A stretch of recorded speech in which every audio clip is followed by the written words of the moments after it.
19 में मैं पुलकित सक्सेना आप लोग के साथ आइए नजर डालते हैं राजधानी जयपुर की ओर। आपको बता दें कि राजधानी जयपुर में राजस्थान विश्वविद्यालय के शिक्षकों का किसान आंदोलन के पक्ष में प्रदर्शन आज देखने को मिला।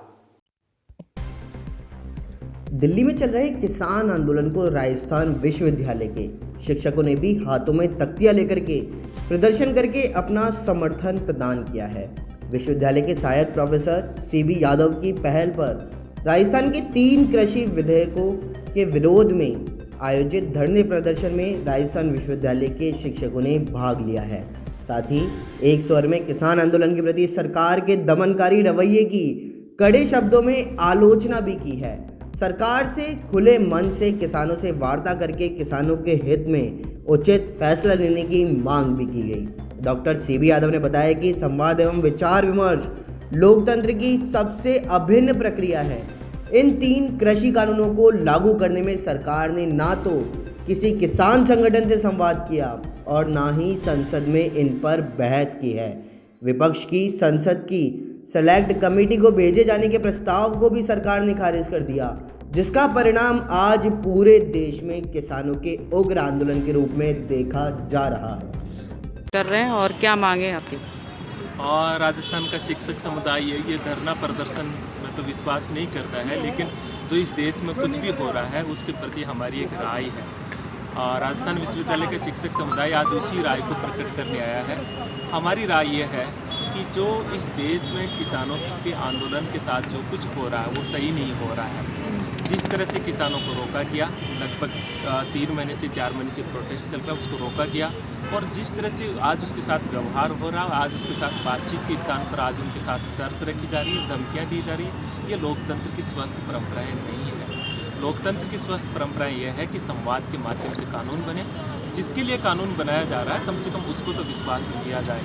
यहाँ सरकार एक तरफा बात करती है कि आपके हित में है, लेकिन उस वर्ग से, जिस किसान वर्ग के लिए कानून बनाया जा रहा है, उससे संवाद नहीं कर रही है। प्रधानमंत्री जी मन की बात में पहले ही कह देते कि नहीं ये तो लाभकारी है, तो फिर गुंजाइश कहाँ बचती है? इसका मतलब आप बात नहीं करना चाहते। ये जो 3 कानून है, इन 3 कानूनों में हमारा शिक्षक समुदाय की राय है निजी क्षेत्र को, बड़े कॉरपोरेट क्षेत्र को विस्थापित कर देगा खेती किसानी में।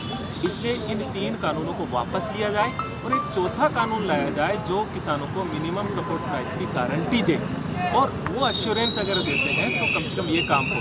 हमारा मानना है कि कोविड संकट में किसान ने जहाँ इस अर्थव्यवस्था को बचाया है, वहाँ किसान के साथ संवेदनशील रवैया अपनाते हुए उसके हित की बात की जाए, न कि उसको संकट में डाला जाए। कि चोर दरवाजे से बिना बहस के जो कानून लाए गए हैं, ये लोकतंत्र में गलत परंपरा को स्थापित कर रहे हैं, तो हम शिक्षक समुदाय उसका विरोध कर रहे हैं।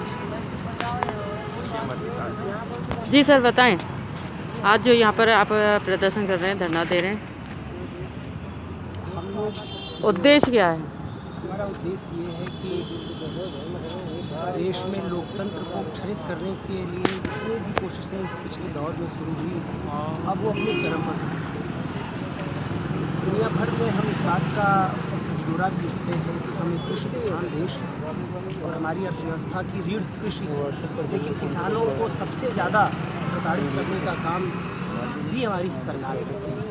ये आयरनी जो इस देश में मौजूद है, वो इस समय अपने शीर्ष पर है, उसकी मुखालफत करने के लिए हम लोग यहाँ पर बैठा है।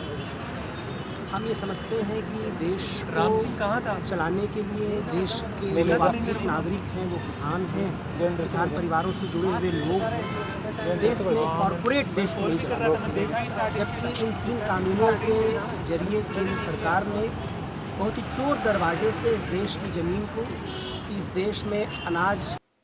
इस खबर बस इतना ही। देखते रहिए न्यूज़ 19। नमस्कार।